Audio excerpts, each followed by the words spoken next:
Presidente, una presidenza che è arrivata all'ultimo momento e quindi siete anche un pochino lunghi nel fare il calciomercato.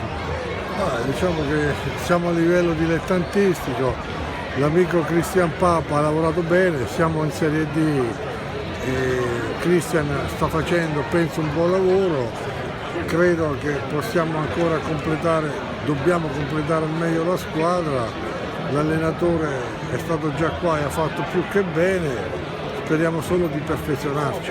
Ha parlato di rispetto del territorio, di rispetto sportivo tra i tifosi e di ambizioni tipo salto doppio come la Salernitana. Ma diciamo che a mio giudizio l'importante anzitutto è creare un progetto sostenibile. Quando intendo sostenibile lo intendo da un punto di vista di etica sportiva, di cultura e di rispetto.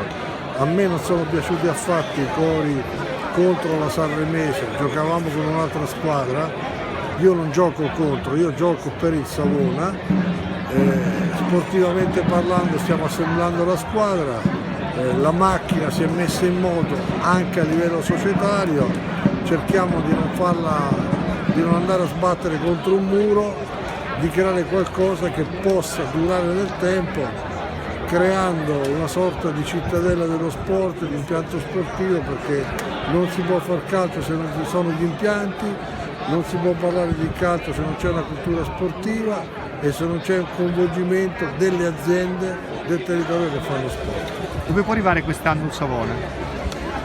L'importante a mio giudizio, ripeto, è mettere a posto la macchina, renderla marciante, autosufficiente, poi dove può arrivare non lo dico io, sarà il campo a dirlo. Grazie Presidente. Grazie a lei.